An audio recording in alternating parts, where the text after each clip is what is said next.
Eles não nasceram em berços de ouro, não tinham um sobrenome certo, nem um caminho pronto. Eram pessoas comuns, mas carregavam dentro de si algo tão poderoso que o mundo não viu chegando. E essa é a série Pessoas Comuns, Destinos Extraordinários.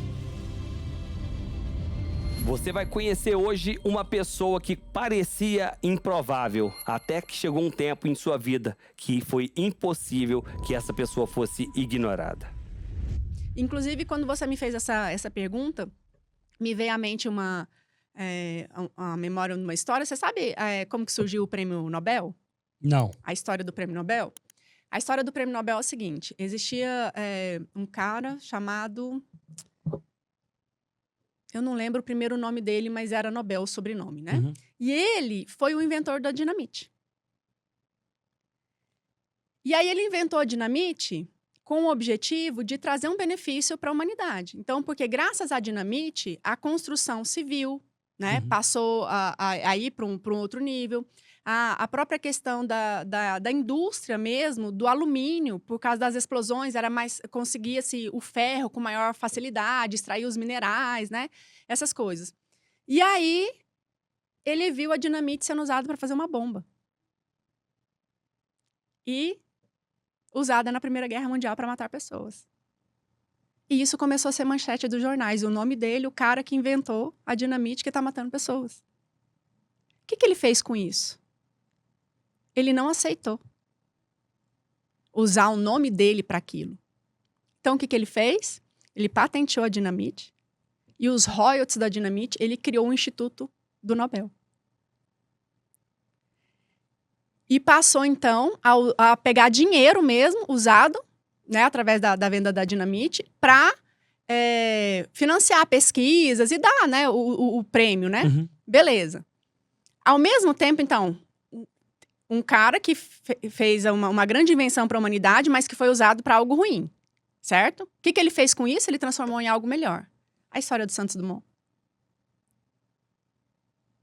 Mesma coisa, ele fez uma invenção que foi usada para matar pessoas. Então, os bastidores da história aí diz que o Santos Dumont cometeu suicídio por quê? Porque ele viu a invenção dele ser usada na Primeira Guerra Mundial para matar pessoas.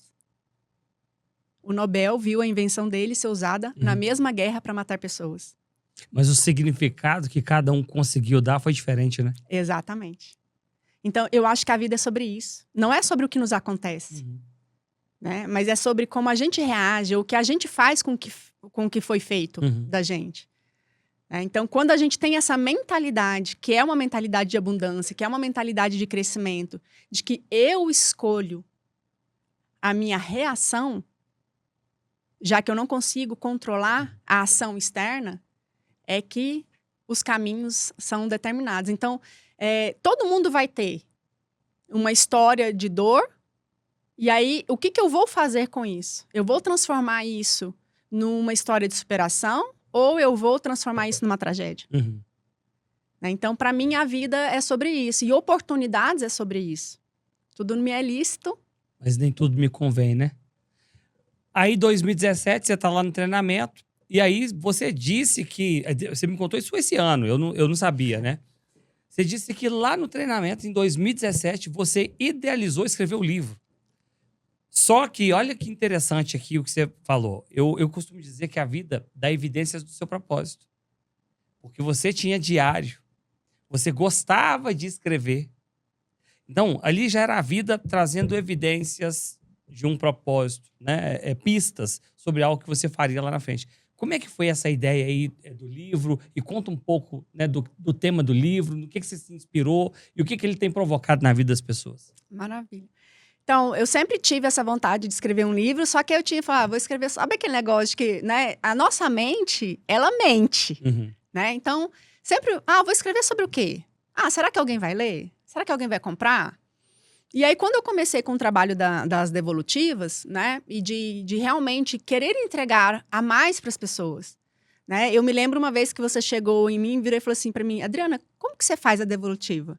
Eu te confesso, naquela hora, veio assim, o que eu fiz de errado?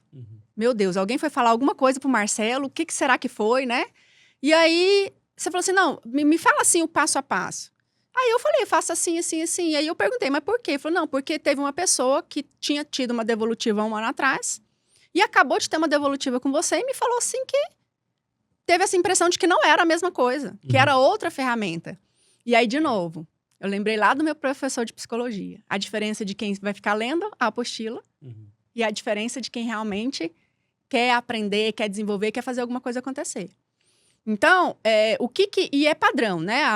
Quando a gente vai fazer escola, formações de analista comportamental, eu tenho formação em 3 ferramentas diferentes e uma formação de master analista comportamental. Qual que é o padrão? Pega a ferramenta, lê o relatório, dá uma resumida ali e entrega para a pessoa. E aí eu virei e falei assim, gente, mas pegar o relatório e ler... A própria pessoa lê, né? Resumir, a própria pessoa resume. Então, eu comecei a pegar, falei assim, não, peraí. Aí eu volto lá nos cadernos de treinamentos que eu tenho, né? Eu comecei a pegar coisas e falei assim, como que eu transformo isso daqui para realmente ser um despertar para a pessoa, para ela realmente entender. Então, eu comecei a pegar coisas que eu via, perguntas que você falava nos treinamentos e comecei a somar ali. Né? Então, quando eu trazia um resultado de um relatório para a pessoa, eu comecei antes, não chegar mais. Eu comecei a falar assim, me conta um pouquinho da sua história. E é o que eu faço até hoje. Por quê? Porque eu falo assim, deixa eu ver onde que o resultado do relatório se encaixa no que você está vivendo. Para poder te dar um destino. Para poder te dar um direcionamento. Para poder falar assim, agora você tem 2 opções. A sua vida está assim, ok? Você tem essas forças, você tem essas fraquezas. Com essas forças e com essas fraquezas, você pode escolher o seu próximo destino. E aí eu comecei a fazer isso, né? E aí as pessoas começaram a falar assim para mim, nossa, eu tinha que conversar com você toda semana. Nossa, meu Deus, se eu pudesse falar com você toda semana. E eu tava lá tão empenhada em fazer devolutivas, que aí você começou a falar para mim, Adriana, por que você não se torna uma mentora? Isso eu comecei em 2019. Sim. Eu lancei a minha mentoria agora, eu comecei a fazer mentorias individuais em 2024 e a mentoria em grupo em 2025. Então, de 2019 até 2024, a teimosa resistindo. Mesmo com você me falando, né? Me dando direcionamento e tal. E aí não, mas eu tenho muita devolutiva, eu tenho minha vida também, que eu não quero, né? Sempre priorizei muito ser uma mãe presente, uma esposa. Eu falei, não, eu não posso mexer nisso daqui na minha vida e eu não via como. Então, eu fui um pouco relutante em me tornar uma mentora. Então, por isso que antes de me tornar uma mentora, porque eu estava nessa relutância, eu virei e falei assim, gente, e se eu escrevesse um livro com tudo que eu falo para as pessoas? Ela vai poder... se você falasse com você, toma, tá aqui, ó. Pronto, estou falando, Exatamente. Né? Então, a ideia do livro foi essa. Né? E seja você, porque eu venho justamente nessa pegada de tentar ajudar a pessoa a olhar para ela mesma. Porque nunca é sobre o outro, nunca é sobre... Aí, de novo, né? A história da dinamite, do prêmio Nobel e do avião com o Santos Dumont. Não é sobre o externo. É sobre o que eu faço. É sobre o que eu tô vivendo, é sobre as minhas escolhas. Né? Eu vi um pouco aqui até a Bispa falando, né? De gente que tem tanta coisa e que às vezes pensa em acabar com a própria vida porque não tá dando conta de pagar boleto. Olha o tanto que a pessoa tá olhando pro externo. Olha o tanto que ela está dando importância para as coisas externas. Né? E aí, dentro disso, o que é prosperidade? O que é abundância? O que é riqueza?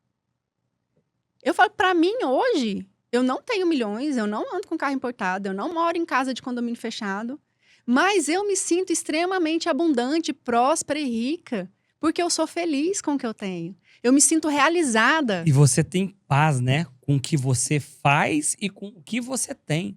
Porque eu acredito que uma das principais coisas que a gente precisa... O ser humano, Adriana, às vezes eu até brinco falando, né? Tem determinadas coisas que eu falo, cara, a minha paz vale muito. Então tem coisas que a gente precisa de paz. Porque sem paz você não consegue fazer mais nada, né? Quantas e quantas pessoas aí que você atende aí que tá faltando na vida delas paz? Tá faltando equilíbrio. Exatamente. Às vezes esse equilíbrio é pela falta de paz, né? Às vezes essas questões aí de não assumir a identidade é por falta de paz. Então, eu acredito realmente nisso. Maior riqueza é você... Não é o que está na sua conta bancária nem seu patrimônio. A maior riqueza é como você consegue viver a sua vida. De uma forma leve, de uma forma que você possa fluir e que você tenha uma consciência tranquila, né, a respeito das suas atitudes. E sobre esse tema, né, do seu livro, Seja Você, quando você contou essa história lá do professor, né? Eu falei, cara, olha, mais uma vez, a vida dando evidências do propósito, né? Porque o cara te perguntou, por que você foi lá pro fundo? Você poderia ter dado uma desculpa. Eu falei assim, mais ou menos assim, você perguntou, você vai ouvir, né? Claro que o ouvir, é claro que o que muda é o falar com respeito. Sim.